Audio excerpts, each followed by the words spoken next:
Halo semuanya, kembali lagi bersama gua Yodi Pranata di channel YP Movie. Oke, pada video kali ini saya akan menceritakan sebuah alur film yang berjudul. Dan film ini telah rilis pada tahun 2019. Diceritakan terdapat 4 orang pekerja yang menerima kerja menjadi tukang di sebuah rumah yang cukup mewah. Tapi mereka tidak mengetahui kalau pemilik rumah itu adalah pasangan psikopat yang gemar membunuh para pekerja di rumahnya. Apakah yang akan terjadi? Dapatkah mereka lolos dari pasangan psikopat itu? Yuk cari tempat yang paling nyaman untuk kalian rebahan, karena kita akan segera masuk ke alur cerita filmnya.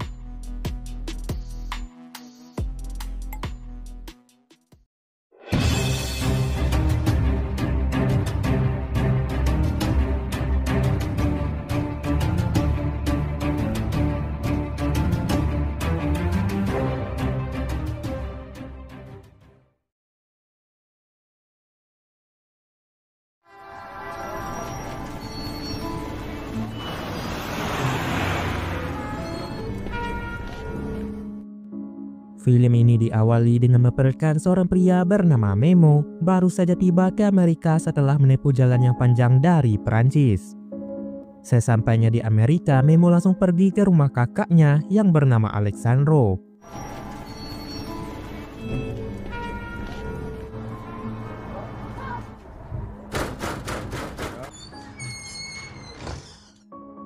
Namun kedatangan Memo ke Amerika membuat Alessandro menjadi kaget karena Memo yang datang secara tiba-tiba.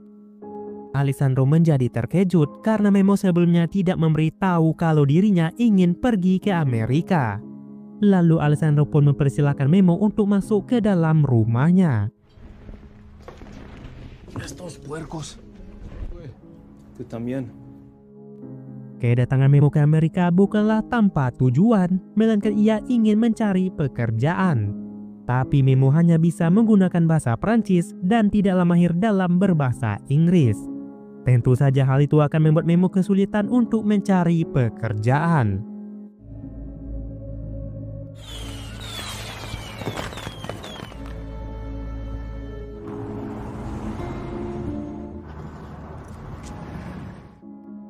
Oleh karena itulah, Alessandro selalu menemani Memo kemana saja supaya Memo bisa mencari pekerjaan di Amerika.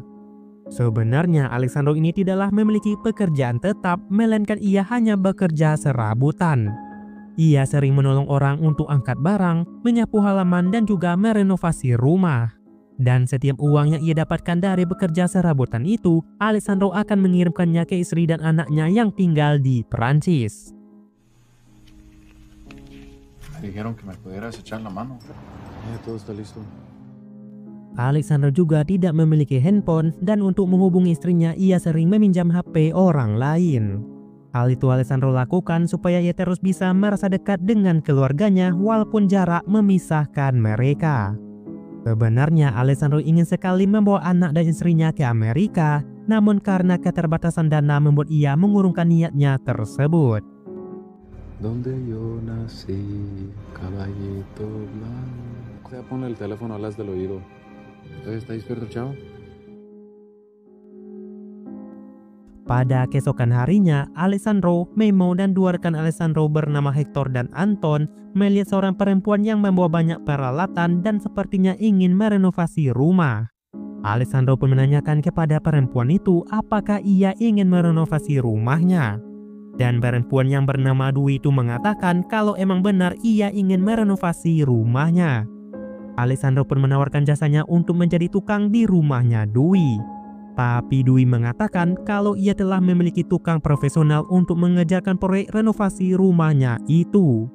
Alessandro pun menjelaskan kalau Dwi bisa menggunakan jasa mereka dengan harga yang lebih murah. Guest house. Did you have somebody for the job? More. Fix. I even walk your dog for you if you want.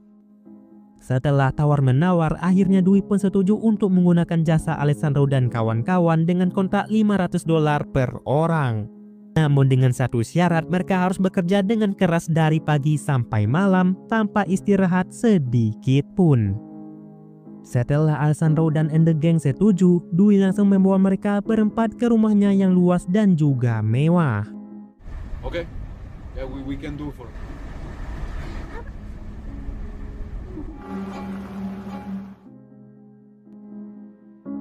Sesampainya di rumahnya Dwi, mereka semua pun sangat takjub dengan dari besarnya rumahnya Dwi.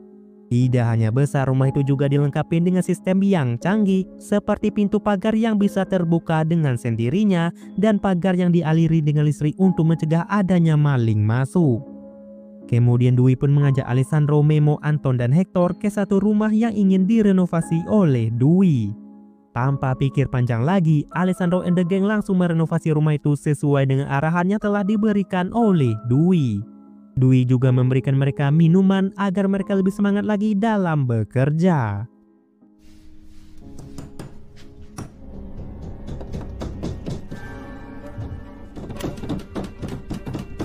Thought you guys might be thirsty. Setelah itu Dwi pun menyambut suaminya yang bernama Ben yang baru saja pulang dari bekerja. Entonces come pinga.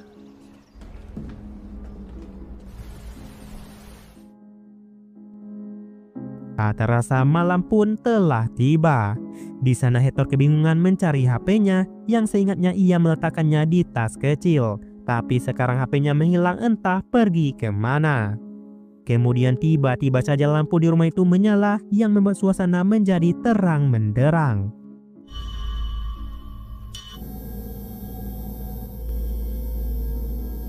No veo nada.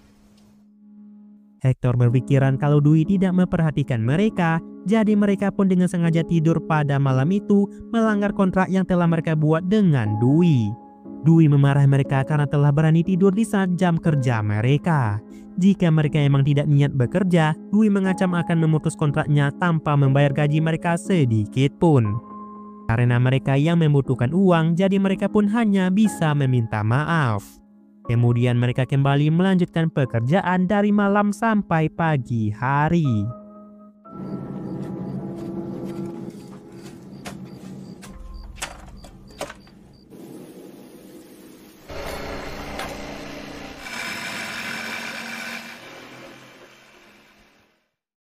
Ketika di sana Memo membuang pasir, ia iseng untuk memegang pagar. Dan ternyata benar saja pagar itu dialiri dengan listrik.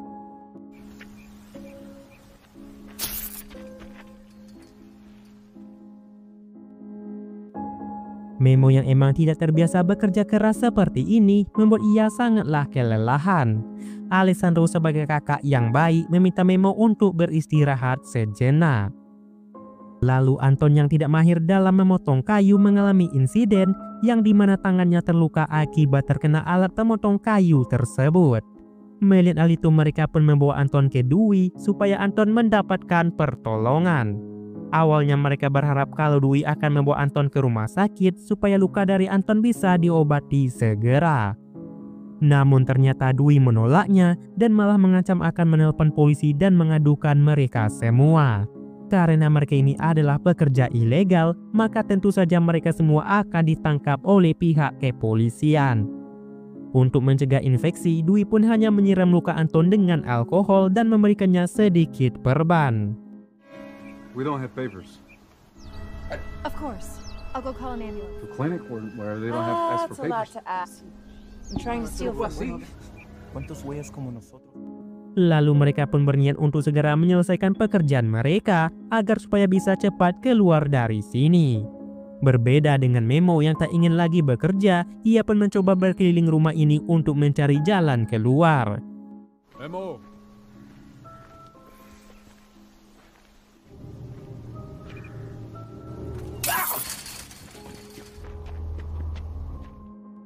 Tapi setelah berkeliling, ia tidak menemukan jalan keluar karena rumah ini dikelilingi oleh pagar yang dialiri oleh listrik. Awalnya Hector ingin membolongi pagar itu dengan alat yang ada. Tapi hal itu dicegah oleh Memo karena pagar yang diputus akan memicu alarm berbunyi. Kemudian Hector pun menyusun rencana yang matang untuk kabur dari sini di saat Ben telah kembali ke rumah. Namun Hector yang tidak sabaran memutuskan untuk menyusup ke dalam rumahnya Dwi guna mencari kunci pagar.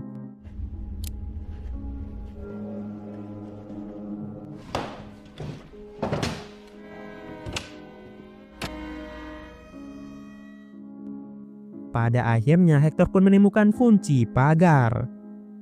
Tapi baru saja keluar dari rumah, Hector langsung terkena tembakan dari Ben yang berhasil menciduknya masuk ke dalam rumah.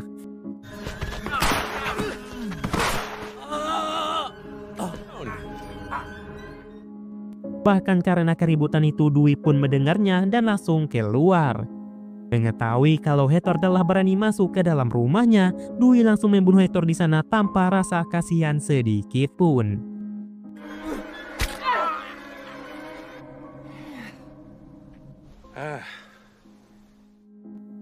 Ben mengatakan kalau mereka diperbolehkan pergi setelah pekerjaan renovasi rumah mereka telah selesai. Ben dan Dewey akan selalu memantau pekerjaan mereka agar tidak ada satupun yang bisa main-main. Jika mereka berani melakukan hal yang aneh-aneh, maka nasib mereka akan sama dengan nasibnya Hector. Kemudian Alessandro pun diminta untuk melanjutkan pekerjaannya, dan sedangkan Memo dan Anton diminta untuk membersihkan darah Hector yang mengotori teras rumah. Undocumented. 15 million people. Who are these people? Setelah itu, Alessandro, Memo, dan Anton disekap beberapa waktu oleh Ben dan Dewey karena rumah mereka akan kedatangan seorang agen properti bernama Richard.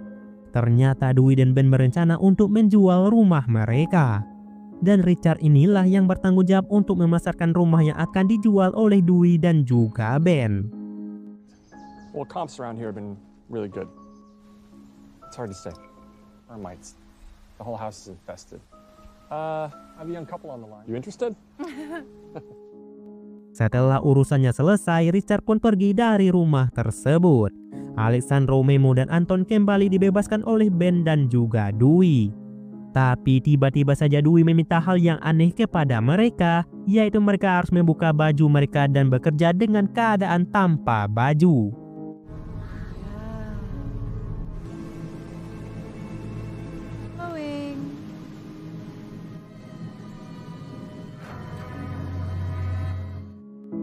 Tidak hanya itu, Dewey juga meminta mereka untuk menggali tanah karena Dewey yang ingin menanam pohon di sekitar sana. Anton yang tangannya terluka tidak sanggup lagi melanjutkan pekerjaannya. Bukannya mendapatkan belas kasihan, kepala Anton malah digetok dengan menggunakan gagang senjata oleh Ben sampai Anton harus pingsan di tempat.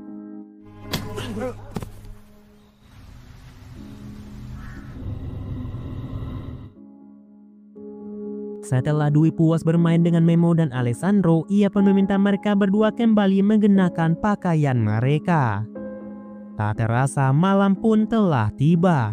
Di sana Memo dan Alessandro telah selesai menggali lubang dan berniat menanamkan pohon di lubang tersebut.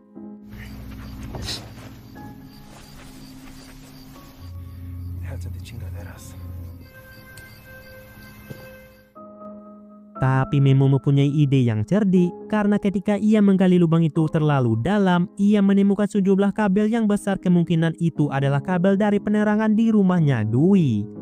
Tanpa babi bu lagi, Memo langsung memutuskan kabel itu yang membuat keadaan di rumahnya Dewey menjadi gelap gulita.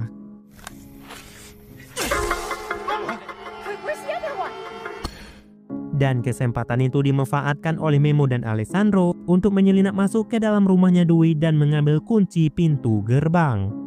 Sementara itu, Anton yang baru tersadar dari pingsannya, ia pun langsung mengenakan pakaiannya dan berniat kabur dari sana.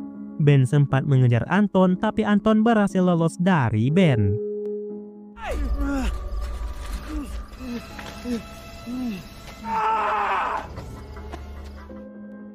Ketika Anton sedang mencari bala bantuan, ia malah terkena tembakan dari Ben dari jauh yang membuat Anton harus tewas saat itu juga. Jadi kini yang tersisa hanya tinggal Memo dan juga Alessandro saja. Ketika mereka sedang mencari kunci pagar, kaki Alessandro digigit oleh anjing peliharaannya Dewey. Karena panik, Memo pun terpaksa membunuh anjing tersebut.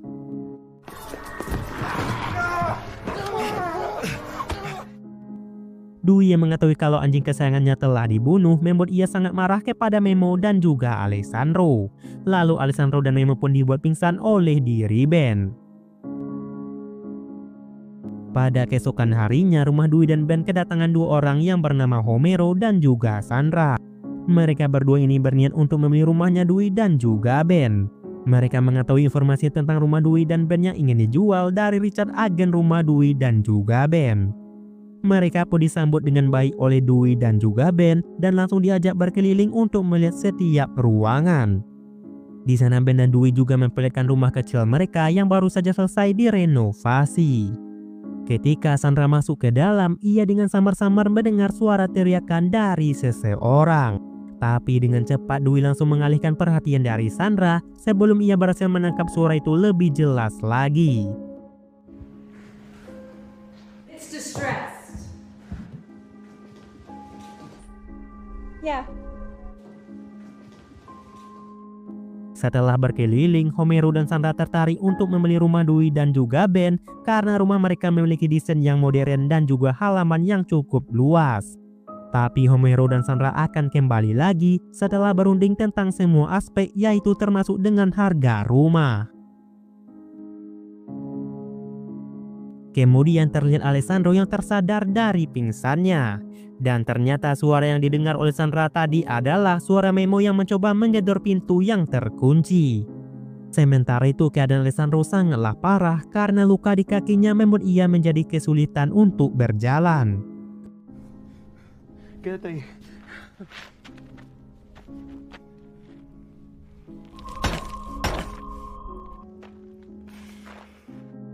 Ternyata di sana tidak hanya mereka berdua, melainkan terdapat banyak sekali mayat yang sudah mulai membusuk di ruangan tersebut. Dari sinilah semuanya terungkap yang ternyata Dwi dan Ben ini adalah pasangan psikopat yang gemar membunuh para pekerja di rumahnya. Mereka sengaja menjebak para korban dengan berkedok ingin merenovasi rumahnya. Sebelum membunuh para pekerjanya, Dwi dan Ben akan menyiksa mereka terlebih dahulu. Karena terdapat banyak mayat di dalam sana, itu menandakan bahwa Dwi dan Ben sudah sering melakukan ini semua ke para pekerjanya. Entah apa maksud dari Dwi dan Ben melakukan ini semua, namun yang jelas psikopat selalu memiliki selera hiburan yang berbeda dari orang lain. Di sana Memo sudah berusaha membuka pintu yang terkunci, namun usahanya itu hanyalah sia-sia. Memo pun menjadi pasrah entah apa yang akan terjadi kepada mereka. Dalam kepasaran itu, Alessandro pun menanyakan kepada Memo bagaimana keadaan anak dan istrinya di Prancis. Memo pun memberitahu kalau mereka dalam keadaan baik-baik saja dan sangat merindukan Alessandro. Did you see my son? Looks like you. Ketika sedang berbincang, Memo terkena tetesan air dari atas. Menyadari kalau kualitas semen itu tidaklah baik, Memo pun mencoba menggores semen tersebut dengan menggunakan pisau yang ia temui di sela-sela para mayat itu.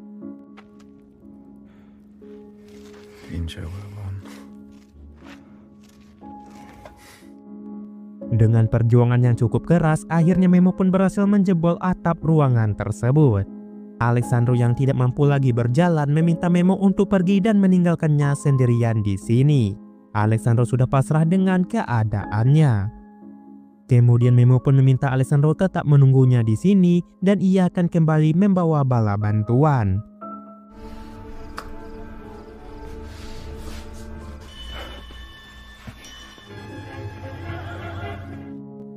Lalu Memo pun berdiam di dekat pagar dan kebetulan pada saat itu Ben baru saja pulang dari luar.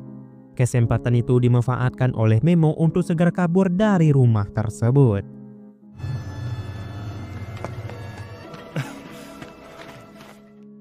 Setelah sekian lama, Memo pun menemukan satu buah rumah yang kelihatannya kosong. Kemudian Memo pun langsung nyelonong saja masuk ke rumah itu, dan si pemilik rumah yang menganggap Memo adalah penyusup langsung menembak Memo yang membuat Memo harus tewas di tempat.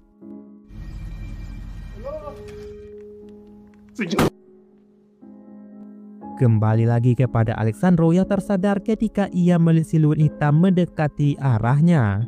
Awalnya Alessandro mengira itu adalah Memo, namun ternyata itu adalah Ben yang telah kembali. Melihat Alessandro yang telah berhasil keluar membuat Ben dan Dwi menjadi sangatlah marah. Lalu Ben pun melakukan sesuatu kepada Alessandro, yaitu ia memaksa Alessandro untuk meminum oli.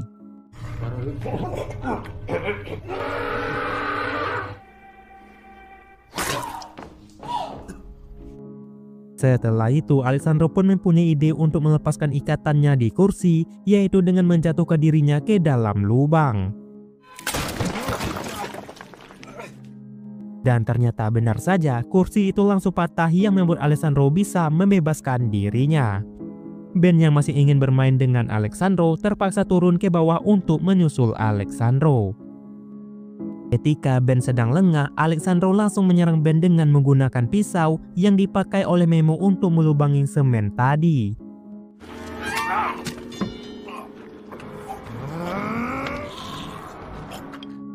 Tidak hanya itu, Alessandro juga mencekik Ben supaya Ben tidak bisa bernafas.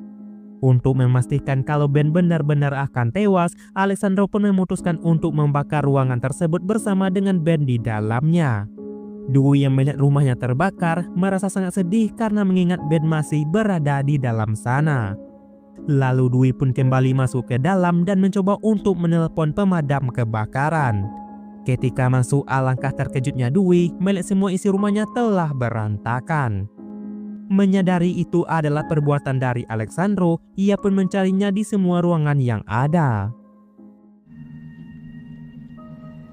Just created more work for your friends. Di saat Dewey masuk ke dalam kamarnya, ia sangat kaget melihat api yang sudah menyala di atas kasurnya. Dan ternyata itu adalah jebakan dibuat oleh Alessandro yang langsung menghajar Dewey di sana. Alessandro tidak habis pikir kenapa Dewey dengan tega membunuh orang-orang yang tidak bersalah itu. Kemudian Alessandro pun berniat balas dendam kepada Dewey atas apa yang telah ia lakukan kepada dirinya. Dewey pun memohon kepada Alessandro untuk tidak membunuhnya. Ketika Dewey berlutut kepada Alessandro, ia menggigit luka di kakinya Alessandro. Alessandro yang kesakitan pun dimanfaatkan oleh Dewey untuk kabur dari sana. Alessandro yang sudah bertekad untuk membalaskan dendamnya tidak akan membiarkan Dewey kabur dari dirinya. Singkat cerita saja, akhirnya Dewey pun harus tewas di tangannya Alessandro setelah ia ditembak oleh Alessandro dari belakang.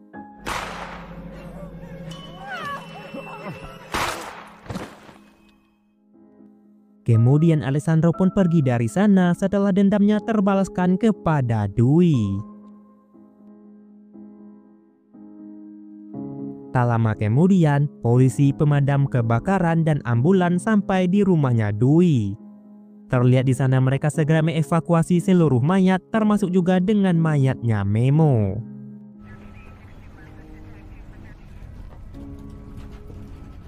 Think they'll catch the guy?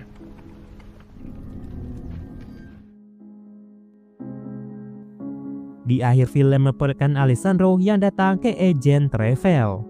Alessandro berencana untuk membawa anak dan istrinya ke Amerika dan tinggal bersamanya. Uang yang diberikan oleh Alessandro ke agen travel itu adalah uang Dewey yang berhasil ia curi. Dan setelah itu film pun selesai.